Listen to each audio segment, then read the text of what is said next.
ایک ایک سال سے بھائی بہنوں میں بات چیت بند ہے, کوئی ان کو ہوش ہی نہیں ہے یار. ایک ایک سال گزر جاتا ہے, بات چیت نہیں ہو رہی ہے, ناراض ہیں, ایک دوسرے کی جڑیں کاٹ رہے ہیں. ایک صحابی نے عرض کیا, یا رسول اللہ میرے بھائی مجھ سے بات نہیں کرتا, سال بہت عرصہ ہو گیا. آپ نے فرمایا وہ اگر رشتہ داری توڑتا ہے تم جوڑنے کی کوشش کرو. یعنی غلطی اس بھائی کی تھی نا. آپ نے فرمایا پھر بھی تم جوڑو. فرمایا میں جوڑنے کی کوشش کرتا ہوں پھر بھی وہ رشتہ داری توڑتا ہے. پھر آپ نے فرمایا وہ اپنے لیے جہنم کی آگ کا ٹکڑا خرید رہا ہے. یعنی تمہارا فرض ادا ہو گیا, اب وہ اپنے لیے آگ کا انتظام کر رہا ہے. تو رشتہ داری توڑنا بھی کبیرہ گناہوں میں سے, بولو بھائی, ایک بڑا گناہ ہے. تو جب اور توڑنا جیسے گناہ ہے, جوڑنا ثواب بھی ہے. اور جڑتی کیسے ہے؟ روکڑا. بھائی کو ہدیہ دیا کریں پیسے, بہن کو پیسے, لفافے میں پیسے, پیسے کم وقت سانپ بن کے بیٹھ گئے ہیں, خرچ کرنے کے لیے تیار نہیں ہے. روکڑا خرچ کرو, سمجھ رہے ہو. گزارش عرض ہے, میرے بچے اور میری بہنوں میں ناراضی چل رہی ہے جس کی وجہ سے آنا جانا بند ہے. اگر میں بہنوئی کے گھر جاتا ہوں تو بچے ناراض ہوتے ہیں, گھر کا ماحول خراب ہوتا ہے. جبکہ سب کو سمجھاتا ہوں کوئی نہیں مانتا. میرے بچوں کی بھی غلطی ہے. کیا یہ قطع تعلق میں آتا ہے؟ بچوں میں اور بہنوں میں ناراضی چل رہی ہے. کس کی بہنوں میں؟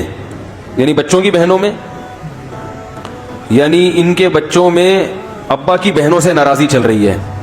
ابا کی بہنیں پھوپھیاں ہوتی ہیں, ماں کی جگہ ہوتی ہیں. ناراضی کا محل ہے ہی نہیں ہے.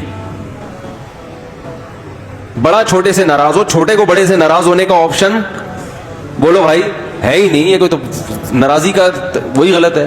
زیادہ سے زیادہ انہوں نے ناانصافی کر دی ہوگی, تو بس یہ ہوتا ہے کہ پھر تھوڑا تعلق, تھوڑا ریزرو رہ لو. ایک روایت میں نے سنی تھی, حضرت ابو ہریرہ رضی اللہ تعالی عنہ کسی محفل میں حدیث بیان کر رہے تھے. تو جمعرات کا دن تھا, حضرت ابو ہریرہ اس میں واز کیا کرتے تھے, کہیں کوفہ میں یا بصرہ میں. تو واز کے دوران انہوں نے کہا کہ میں دعا مانگوں گا, مجھے ڈر ہے کہ کوئی قطع رحمی کرنے والا اگر محفل میں ہوا تو اس کی وجہ سے دعا ہماری رد نہ ہو جائے, تو توبہ کر لو جو بھی رشتہ داری توڑنے والا ہے. تو ایک شخص اٹھا اور چلا گیا, اور کچھ دیر کے بعد واپس آیا. لوگوں نے پوچھا کیا تھا؟ اس نے کہا میں نے اپنی پھوپھی سے 1 سال سے بات نہیں کی تھی, ناراضی تھی. تو جب حضرت ابو ہریرہ نے یہ فرمایا نا کہ جو رشتہ داری توڑتا ہے اس کی وجہ سے پوری محفل پہ کیا ہوتی ہے؟ نحوست طاری ہوتی ہے, پوری محفل کی دعائیں قبول ہونے کا امکان کم ہو جاتا ہے. تو مجھے خیال ہوا میری وجہ سے سب کا نقصان ہوگا, تو میں گیا ہوں اپنی پھوپھی کو منا کے آیا ہوں میں. تو اس لیے آپ کے بچوں کو چاہیے, پھوپھی سے اگر زیادتی بھی ہوئی ہے تو کوئی بات نہیں, منا لو یار, ماں کی جگہ ہے بھائی.